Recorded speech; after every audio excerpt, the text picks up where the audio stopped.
오늘 본문 11절에서 우리 인간을 가리켜 거류민과 나그네 같다 했습니다. 많은 사람들이 인간이란 무엇인가 이런 질문을 계속해 왔습니다. 인간이 무엇인지를 연구하는 학문이 있는데 그것이 철학입니다. 그런데 이 철학에서 아직도 내가 누구인지, 인간이 왜 살아야 하는지 이런 것들을 확실하게 규명을 못하고 있습니다. 그러나 오늘 본문 말씀 가운데 이런 문제를 확실하게 말씀해 주고 있습니다. 11절 말씀에 사랑하는 자들아 거류민과 나그네 같은 너희를 권하노니 했습니다. 우리 인간은 나그네와 같다는 것입니다. 우리는 하나님이 계신 천국을 향해 가는 사람이라는 것입니다. 천국이 우리의 본향입니다. 그렇기 때문에 우리의 본향을 찾아가는 나그네로 지금 이 세상을 살아가고 있다는 은유적인 표현입니다. 특히 이 베드로 사도가 기록한 이 베드로 전서는 2000년 전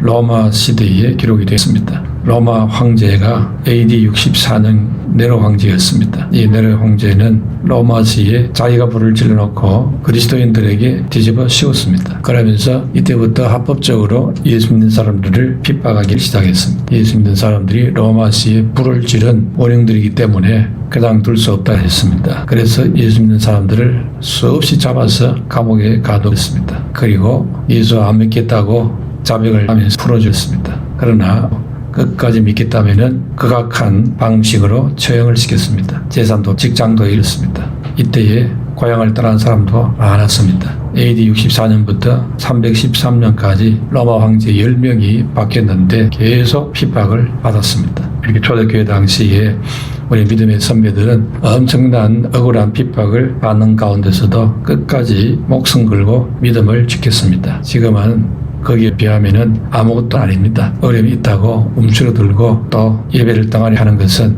초대교회 선배들 신앙에 비하면은 부끄럽습니다. 당시 처참하게 순교당했던 기독교인들의 삶은 영화 코바디스에서 잘 표현되어 있습니다. 그리스도인들이 믿음을 포기하지 않고 끝까지 예수님을 믿겠다고 고집을 합니다. 그래서 오랜 경기장에 내보내서 사자의 밥이 되게 만들었습니다.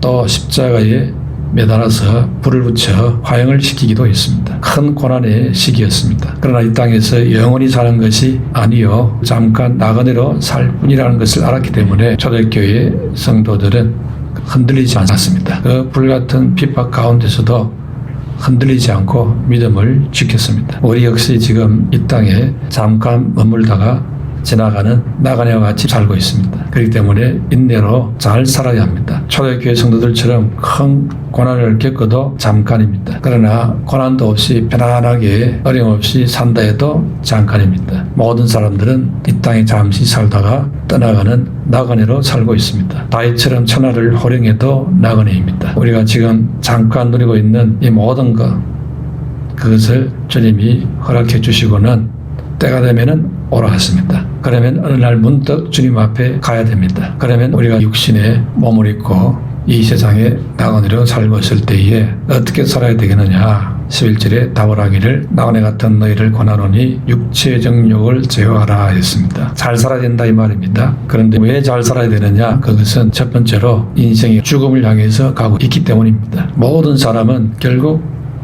죽게 되는 인생입니다. 그런 인생을 지금 살고 있습니다. 이런 말은 세상 사람들이 쉽게 잘 하지를 않습니다. 술이나 한 잔 먹고 입이 열렸을 때 이제 이런 말을 합니다. 보통 때 이런 말 하면은 아이고 재수없다 그런 소리 하지 마라. 살기도 바쁜데 무슨 죽는 소리를 하느냐.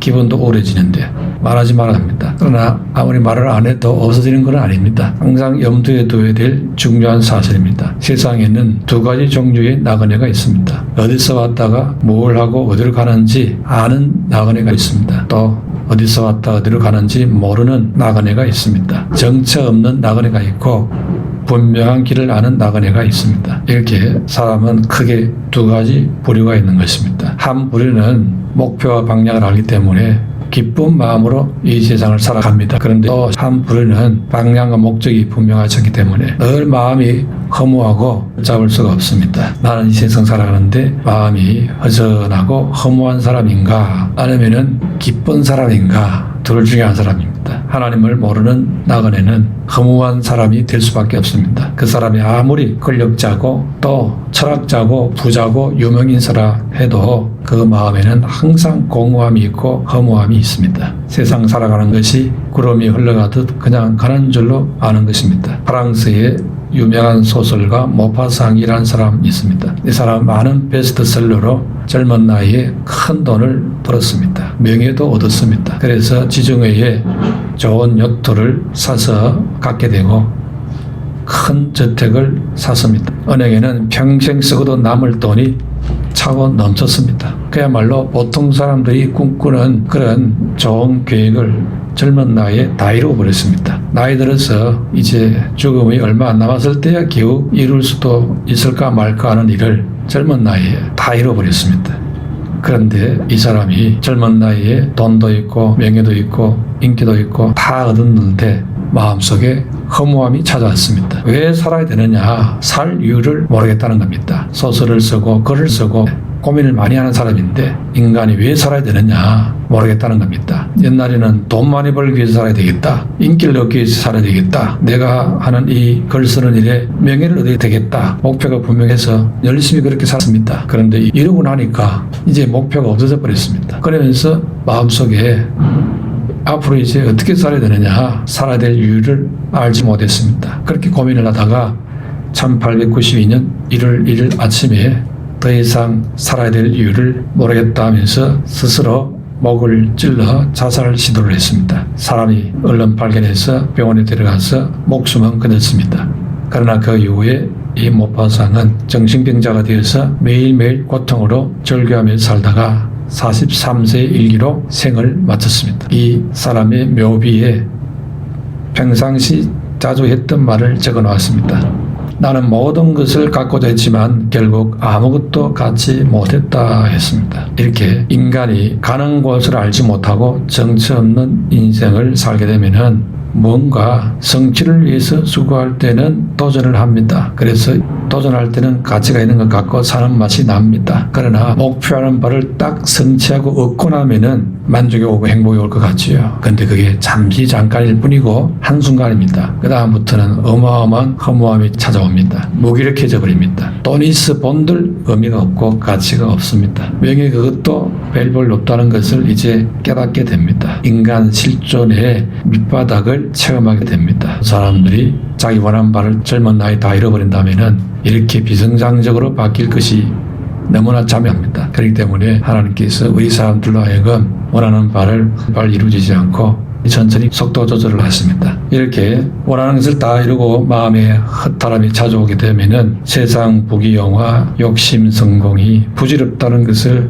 확실하게 알게 됩니다. 그러면서 결론이 나기를 궁극적인 행복이라는 것은 이게 아니다. 이걸 알게 됩니다. 이거 깨달으면 이제 완전히 감당하지 못할 어마어마한 쓰나미 같은 것이 몰려와서 자기 자신이 무너지기를 시작하는 것입니다. 이게 인간이 처한 현실입니다. 그러니 매일매일 허무함을 느끼고 살아야 되는 의미를 알지 못하고 방황을 하는 것입니다. 아직 갖지 못하고 얻지 못한 사람들은 아니 저렇게 다 가진 사람이 왜 저러고 있나 이해를 못합니다. 배가 불러 저러고 있나 합니다. 그러나 그렇게 말하는 그 사람도 막상 다 얻고 나면은 왜 그러는지 알게 됩니다. 그리고는 근본적인 문제는 해결이 안 됩니다. 왜 근본적인 문제가 해결이 안 됩니까? 그것은 세상의 사람들이 기대하고 있는 그 소망이 너무 짧기 때문에 그렇습니다. 세상 사람들이 추구하는 그 좋은 것들 잠깐 사이에 다 지나가 버리기 때문입니다. 손에 잡힐 듯 하면서 그게 연기처럼 사라집니다. 그래서 인생길은 소망이 없는 나그네 인생길이 되어버리는 것입니다. 그래서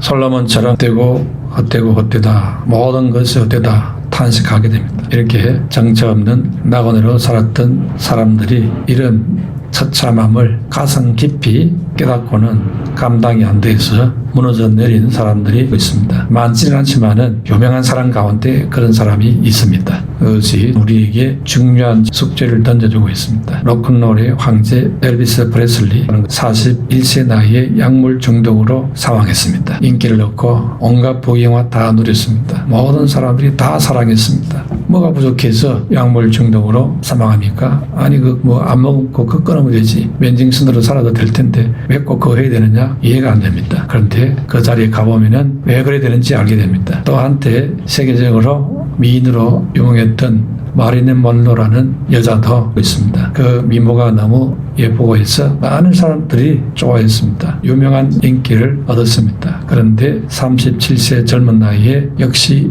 약물 과다 복용으로 자살해버립니다. 또 팝의 왕지 마이클 잭슨도 허무함을 극복하지 못하고 약물 과다 복용으로 51세 나이로 세상을 떠났습니다. 세상 사람들이 좋아하는 부귀, 영화, 권세, 재물, 명예, 인기 그 다 얻은 사람들을 보면 한결같이 제대로 된 사람이 없습니다. 다 처참하게 됩니다. 그렇기 때문에 우리는 어디를 바라보고 사는 나그네인가 대단히 중요한 것입니다. 이런 함정에 빠지지 않으려면 방향이 분명해야 됩니다. 히브리서 11장 16절에 그들이 이제는 더 나은 본향을 사모하니 했습니다. 더 나은 본향이 됩니까? 천국입니다. 그 천국에는 죽음도 눈물도 고통도 슬픔도 싸움도 질병도 아픔도 없는 것입니다. 요한계시록 21장 4절에 모든 눈물을 그 눈에서 씻기심에 다시 사망이 없고 애통하는 것이나 곡하는 것이나 아픈 것이 다시 있지 아니하니 했습니다. 이 천국을 목표로 해서 가는 사람이 되어야 될 줄로 믿습니다. 이 천국의 목표가 안 되어 있는 사람은 이 땅에서 천국을 만들어서 살아야지 합니다. 그래서 돈 있으면 천국 될 거야, 명예가 있고 성공을 하면은 천국이 될 거야 합니다. 그러면 열심히 해서 그걸 얻은 사람들이 천국이 되느냐? 잠깐 천국을 누립니다. 잠깐.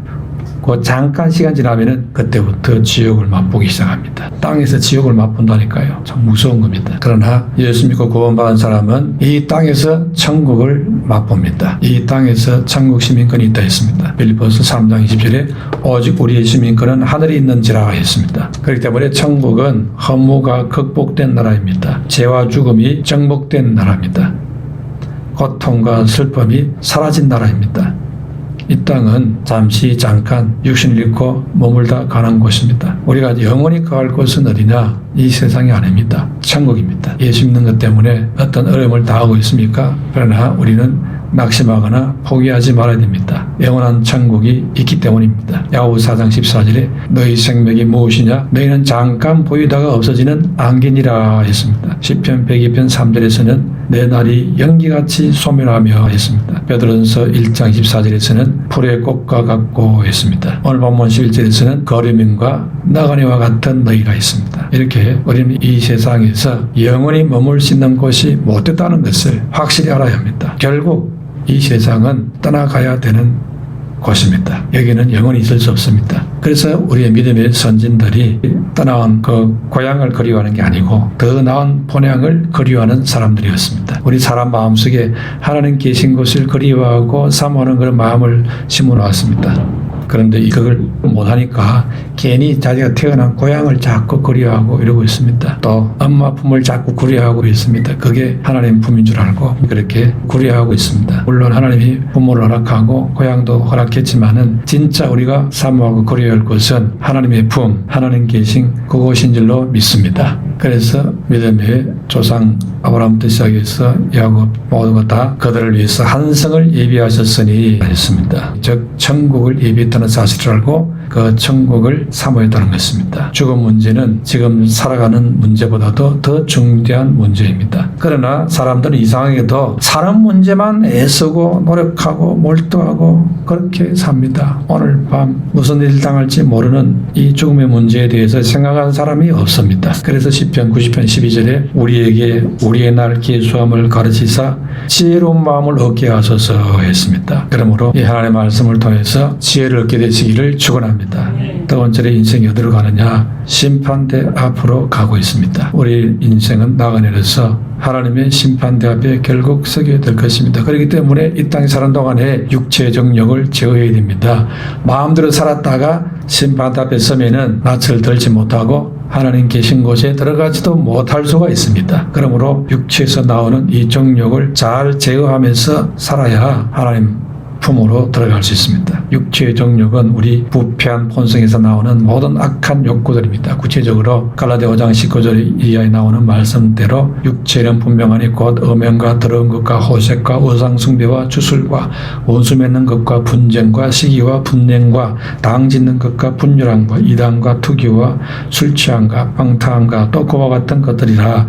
이런 일을 하는 자들은 하나님의 나라를 유업으로 받지 못할 것이요 했습니다. 즉 육체의 일, 육체의 정욕과 관련된 이 모든 일들은 세상 풍습을 따라가는 일들로서 하나님을 거스르는 것입니다. 또한 우리의 거룩성을 파괴하는 겁니다. 우리의 거룩성이 파괴되면은 하나님께 가까이 갈 수가 없습니다. 하나님 거룩한 분이기 때문에 우리가 거룩해야 하나님 가까이 나아갈 수 있습니다. 우리의 거룩하지 못한 것을 깨끗하게 거룩하도록 씻어주는 역할을 예수님 보혈의 피로 씻어줍니다. 그래서 우리가 예수 믿고 나의 부족한 것을 깨끗이 씻고 하나님께 나아가게 됐습니다. 그런데 이 거룩이 그렇게 중요한데 늘 더럽게 살고 죄짓고 악하게 살게 되면은 스스로를 망치는 겁니다. 그래서 우리가 영적으로 자라지 못하고 부패하게 만들어서 걸어가지 못하게 합니다. 함부로 말하게 하고 시기 질투하고 자랑하고 교만하게 만듭니다. 하나님의 말씀보다도 거룩보다도 육체의 욕심을 따르게 만들고 있습니다. 사단이 우리를 그렇게 시험합니다. 그래서 우리를 파멸을 이끌어갑니다. 야고보 1장 15절에 욕심이 잉태한 즉 죄를 낳고 죄가 장성한 즉 사망을 낳느니라 했지 않습니까? 이런 정욕을 자꾸 불러일으켜서 죄를 회개하지 않고 쌓고 쌓아서 심판마다 멸망으로 가도록 만든다는 것입니다. 믿음의 선한 싸움 중에 육체의 정욕과의 싸움이 대부분입니다. 그래서 믿음의 선한 싸움에 우리가 승리를 하려면 먼저 육체의 정욕을 제어해야 됩니다. 어떻게 그게 가능하냐? 11절에 육체의 정욕을 제어하라. 여기에 제어한다는 것은 헬라어로 아페코라는 말인데 멀리 떠나라, 멀리하라 그런 뜻입니다. 금욕주의가 아닙니다. 육체의 정욕을 피하라는 것입니다. 요셉처럼 피하라는 것입니다. 그리고 떠나서 어디로 가야 되느냐? 예수님께로 가야 됩니다. 그러려면 예수님을 통해 세례를 봐야 됩니다. 예수 사람은 그리스도와 함께 죽고 새 사람으로 거듭나야 됩니다. 그래서 이제는 내 마음대로 사는 게 아니고 내 안에 사시는 그리스도와 함께 살아가는 겁니다. 예수님께 물어보고 예수님의 뜻을 받들어서 교제하면서 대화하면서 그렇게 살아가는 것입니다. 이게 새 사람의 삶이요 거듭난 사람의 삶입니다. 이렇게 되면은 이제 육체의 정욕을 따라 살지 못하게 됩니다. 내 안에 사시는 예수님 마음으로 살게 됩니다. 이것을 갈라디아 5장 24절에 그리스도 예수의 사람들은 육체와 함께 그 정욕과 탐심을 십자가에 못 박았느니라 했습니다. 내가 할 수 있는 일이 아닙니다. 육체의 정욕을 내가 이걸 없앨 수 없다 이 말입니다. 예수님을 통해 할 수 있다는 겁니다. 이미 예수님이 2000년 전에 십자가에서 내 정욕을 같이 못 박았다 했습니다. 그걸 아멘하고 믿고 주님을 의지하고 살아가는 자가 될 때에 육체의 정욕을 이길 수가 있습니다. 열심히 내가 노력을 해서 이긴다? 아닙니다. 노력은 한계가 있습니다. 아무리 노력해도 자빠집니다. 주님이 도와주셔야 됩니다. 주님과 함께 내가 십자가의 정욕이 못 박혔다는 사실을 믿고 주님을 의지하고 은혜를 구하면서 가야 됩니다. 육체의 정욕을 제어하고 나으려 사는 인생살이의 첫걸음이 거기서부터 시작됩니다. 그때에 위로부터는 행복을 맛보게 됩니다. 그러므로 나의 남은 삶을 어떻게 살아야 되느냐? 더 이상 육체의 정욕이 나를 이끌지 못하도록 해야 됩니다. 육체의 정욕은 식욕과 성욕과 소유욕과 명예욕과 권력욕 이런 것들입니다. 이게 나를 프로로 삼지 못하도록 만들어야 됩니다. 나는 예수님께 프로가 된 사람입니다. 그러므로 육체의 정욕을 멀리하고 주님을 가까이 하면서 살아야 됩니다. 믿음의 주요 또 온전케 하시는 예수를 바라보자 하는 것처럼 예수님을 바라보면서 가야 됩니다. 마지막으로 내 인생이 지금 어디로 가고 있느냐? 나는 지금 영원히 거할 천국으로 가고 있다. 그런 믿음이 되시기를 축원합니다. 영원히 거할 곳으로 가고 있는 중입니다. 사람이 죽으면 없어지는 게 아닙니다. 심판이 있습니다. 심판을 통해서 영원할 거처가 정해집니다. 천국이냐 지옥이냐 정해집니다. 고린도서 5장 1절에 만일 땅에 있는 우리의 장막집이 무너지면은 하나님께서 지으신 집 곧 손으로 지은 것이 아니요 하늘에 있는 영원한 집이 우리에게 있는 줄을 아느니라 했습니다. 영원한 집이 있는 곳으로 우리가 갑니다. 그럼 영원한 집으로 어떻게 가느냐? 열쇠가 뭐냐? 예수 그리스도가 영원한 집으로 들어가는 열쇠가 됩니다. 요한일서 5장 11절에 아들이 있는 자에게는 생명이 있고 하나님의 아들이 없는 자에게는 생명이 없느니라 했습니다. 우리가 영적으로 들어가기 전에 이 땅에서 예수님에 대한 믿음을 갖고 예수 그리스도의 열쇠를 가져야 됩니다. 그래야만 영원한 집에 제대로 들어갈 수 있습니다. 오늘 12절에도 너희가 이방인 중에서 행실을 선하게 가져 너희 선한 일을 보고 하나님께 영광을 돌리게 하려 함이라 했습니다. 우리가 이 땅에 사는 동안에 천국 영생 백성으로서 하나님께 영광을 돌리면서 살아야 된다 했습니다. 즉 천국 들어갈 사람으로서 살아라는 것입니다. 하나님께 소리를 건졌기 때문에 우리는 이 세상 사는 동안에 하나님 나라를 목표로 해서 가는 사람입니다. 그렇기 때문에 이 세상에서 우리는 하나님께 영광을 돌릴지언정 하나님 영광을 가린 사람이 되지 말아야 됩니다. 이방 불신자들이 우리의 이 선한 행실을 보고 감동 감화받아서 주님께 돌아올 수 있도록 해야 됩니다. 걸림돌이 되지 않도록 조심을 해야 됩니다. 순종하고 우리가 행동으로 덕을 기치되면 하나님 영광이 나타날 뿐 아니라 복음의 문도 열리게 됩니다. 이 말세를 사는 우리 인생들이 이 땅에 나는 왜 사는지 죽음을 향해서 가고 있다는 사실, 심판대 앞에 선다는 사실, 그리고 나는 예수님을 통해 확실한 믿음으로 천국 간다. 이 분명한 방향을 갖고 살게 되시기를 축원합니다. 기도합시다.